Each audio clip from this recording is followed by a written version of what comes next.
ஹரே கிருஷ்ணா.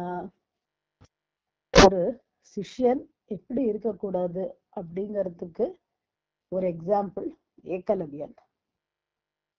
ஒரு குரு, அவர் குருவா இல்லைன்னா கூட ஒரு மகான் பக்தர், அவர் எப்படி மற்றவாளுடைய நல்லதுக்காக அவர் யோசிக்கிறார், தீர்க்க தரிசனமா அப்படிங்கிறதுக்கு ஒரு உதாரணம் யார் அப்படின்னா துரோணாச்சாரியர். மகாபாரதத்திலேயே இந்த ஏகலவ்யனுடைய எபிசோடு இருக்கு பாருங்க. அதாவது அவன் துரோணர் கிட்ட போய் பாடம் கத்துக்கணும், வில்வித்தை கத்துக்கணும்னு கேட்டதும் துரோணர் கத்துக் கொடுக்க மாட்டேன்னதும், துரோணருடைய உருவத்தை வச்சு அவன் பயிற்சி பண்ணதும், அப்புறம் துரோணர் அது தெரிய அவருடைய கட்டவரில் அவர் குரு தட்சிணியா வாங்கி அவனால சண்டை போட முடியாதபடி செஞ்சதும். இது இந்த கதை எல்லாருக்கும் தெரியும். ஆனா இதுல என்ன எல்லாருக்கும் மேம்போக்கா இதை கேட்கும் போது என்ன தோணும் அப்படின்னா, பாரு துரோணர் எவ்வளோ ஒரு குரூரமா அவர் செயல்பட்டிருக்கார். அது மட்டும் இல்ல, பாண்டவர்கள் ஜெயிக்கணும், அர்ஜுனனை விட சிறந்த வில்லாள் இருக்கக்கூடாது அப்படிங்கிறதுக்காக என்னெல்லாம் ஒரு அதர்மீகமான வழின்னு கூட சொல்லலாம், அந்த மாதிரியான ஒரு செயலை செய்யறார். இப்படிதான் ஜென்ரலா தோணும் மக்களுக்கு. ஏன்னா அது ஒரு எமோஷனல் ஒரு எபிசோடு இது. அதாவது கை விரல வெட்டுறான், அவன் கை விரல வெட்டி கொண்டு அவர் பாதத்துல சமர்ப்பிக்கிறது, இதெல்லாம் பார்க்கும்போது என்னமோ அப்படி தோணும். ஆனா அதனாலதான் சாஸ்திரங்கள்லாம் என்ன சொல்றது அப்படின்னா, எதையுமே அலசி ஆராய்ஞ்சு பார்க்கணும் அப்படின்னு. அதுக்காக தான் ஆச்சாரியர்கள்லாம் எல்லாத்துக்கும் பெரிய பெரிய கமெண்ட்ரி எல்லாம் எழுதுறா. ஏன்னா அவளுக்கு அது கரெக்டா அத எப்படி புரிஞ்சுக்கணும் அப்படிங்கிறது தெரியும். இப்ப இதுலயே நீங்க பாத்தீங்கன்னா ஃபர்ஸ்ட் ஏகலவ்யன் கேக்குறா துரோணர் கிட்ட, எனக்கு கத்து கொடுங்கோ அப்படின்னு. அப்போ துரோணர் உனக்கு என்னால சொல்லித்தர முடியாது அப்படின்னு அவர் சொல்றார். ஏன் அப்படின்னா, இப்போ ஒரு கத்தி இருக்கு, அது ஒரு சர்ஜன், ஒரு டாக்டர் கையில இருந்தா அது பல உயிர்களை காப்பாத்தும்.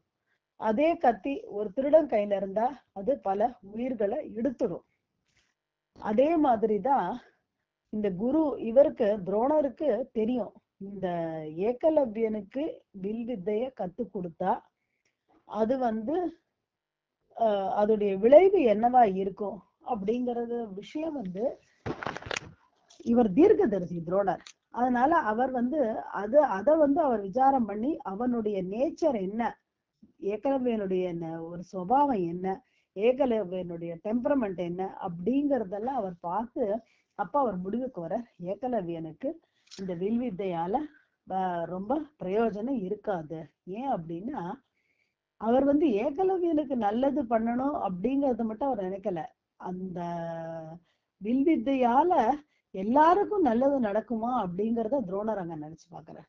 அப்போ இந்த ஏகலவ்யனோட வில்வித்தையால பல பல பல பேருக்கு நாசங்கள் ஏற்படும் அப்படிங்கறத அவர் புரிஞ்சுன்றதுனால அவர் முதல்லயே சொல்லி தர முடியாது அப்படின்னு சொல்றார்.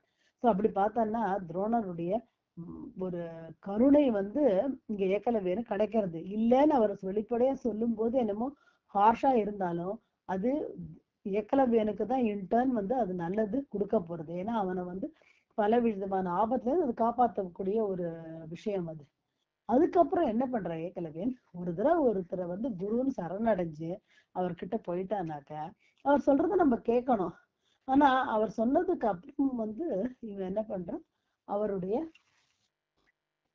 பிரதிமையை வச்சு இவன் பிராக்டிஸ் பண்ண ஆரம்பிக்கிறான். ஒளிஞ்சு நின்றுட்டு பார்த்துட்டு துரோணர் பாண்டவாளுக்கு சொல்லி கொடுக்கறத பார்த்துட்டு அதை அப்படியே அவன் பிராக்டிஸ் பண்ணி அவன் கத்துக்கிறான். இது துரோணருக்கு தெரிய வர்றது. அப்ப துரோணர் என்ன பண்ற, ஏகலவ்யன் செகண்ட் டைம் கூப்பிட்டு வார்ன் பண்ற, இந்த மாதிரி நீ செய்யறது ரொம்ப தப்பு, நான் உனக்குதான் சொல்லித்தர மாட்டேன்னு சொன்னேன், நீ எதுக்கு இந்த மாதிரி ஒளிஞ்சு நின்று இந்த மாதிரி பிராக்டிஸ் பண்ற அப்படின்னு. அவர் சொல்ற, இல்ல ஏன்னா எனக்கு உங்களை நான் மானசீக குருவா நினைச்சுட்டு தான் நான் பிராக்டிஸ் பண்ணிட்டு இருக்கேன். அண்ட் இது எனக்கு இந்த வில்வித்தையே நான் கண்டிப்பா நான் சிறந்தவனா ஆகியே தீருவேன் அப்படின்னு அவர் சொல்லவும், அப்ப அவனுடைய அந்த அகம்பாவம் எவ்வளவு தூரத்துல இருக்கு. வேண்டான்னு சொல்ல கத்துண்டு அவன் அர்ஜுனனை விட பெரிய ஒரு வில்வித்தைக்காரன்கிற பேர் வாங்கணும் அப்படிங்கிறதுக்காக தான் வந்து அவன் அதை செய்யறான் ஏகலவ்யன். ஆனா துரோணர் என்ன பண்ற, அவருடைய கட்ட விரலை வந்து குரு தட்சிணையா கேட்கிறார். அவர் நீ என்னுடைய மூர்த்தியை வச்சுட்டு நீ குருவும் நீ ஒத்துண்டு நீ பண்ண இல்ல, அப்ப குரு தட்சிணையா வலது கை கட்ட விரல கொடு அப்படின்னு. அதால இனிமே அவன் வந்து வில் வித்தை விட முடியாது. அப்ப என்ன நினைக்கிறோம், அர்ஜுனன் ஜெயிக்கணும் அப்படிங்கிறதுக்காக இவாளா எவ்வளவு பெரிய அநியாயத்தை பண்ணா அப்படின்னு தான் நமக்கு தோணும். ஆனா அர்ஜுனன் வந்து வில்வித்தையில சிறந்தவன் தான். ஆனா அர்ஜுனன் ஜெயிக்கிறதுக்கு அது மட்டுமே காரணம் இல்லை. அர்ஜுனன் ஜெயிக்கிறதுக்கு முக்கியமான காரணம் என்ன அப்படின்னா, அர்ஜுனன் வந்து பகவான் கிட்ட சரணடைஞ்சு அவர் சொல்றத பிரகாரம் கேட்டு நடந்ததுனாலதான். அர்ஜுனனை காட்டிலும் சிறந்த வில், அர்ஜுனனுக்கே பாடம் சொல்லி கொடுத்த துரோணரே ஏத்தாப்புல இருக்கார், அப்புறம் பீஷ்மர் இருக்கார், இன்னும் கர்ணன், இவா எத்தனையோ பேர் இருக்கா. ஆனா அவளா வந்து அர்ஜுனன் குறைஞ்சவாளே இல்லை. அப்படி இருக்கும்போது அர்ஜுனன் ஜெயிச்சான் அப்படின்னா அது வந்து வில்வித்தையுடைய சாமர்த்தியத்தினால மட்டும் இல்ல, பகவானுடைய அந்த கருணையும் அவருடைய ஒரு அனுகிரகத்தினாலதான் அப்படிங்கறது நம்ம புரிஞ்சுக்கணும்.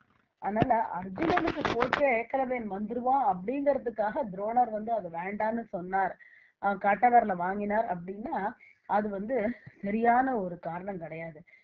துரோணருக்கு தெரியும் இவன் இனி வில்வித்தை பிராக்டிஸ் பண்ண கூடாது, பண்ணினா இவனுக்கு நல்ல கீர்த்தி வராது, அது மட்டும் இல்லாம எத்தனையோ பேருக்கும் நன்மை பயக்கும் அப்படிங்கிறதுக்காக தான் வந்து அவர் அதை நிறுத்தினார் துரோணர். சரி, இது செகண்ட் டைம் ஆச்சா, வலது கை கட்டவரலையும் எடுத்தாச்சு. அப்படி இருக்கும்போது இதுக்கப்புறமாவது சும்மா இருக்க வேண்டாமா?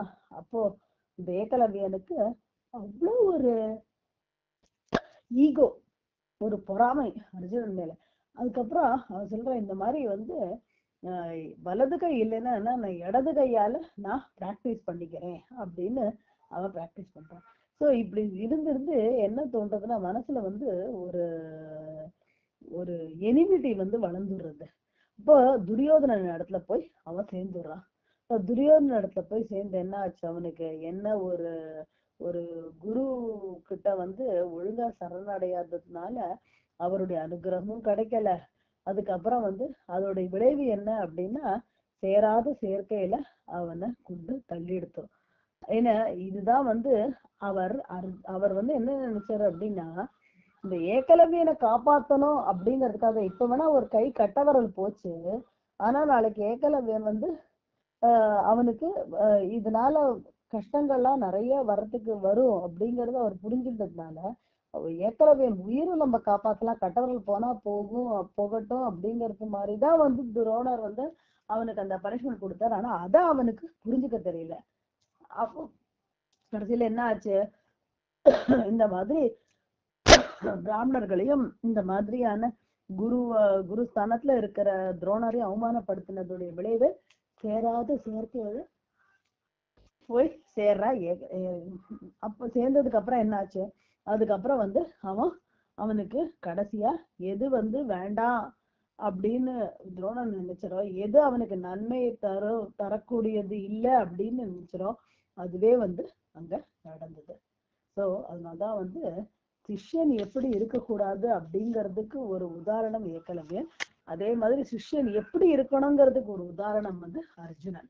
ஸோ இதுதான் வந்து நம்ம சாஸ்திரங்களை சரியான முறையில புரிஞ்சுக்கணும்.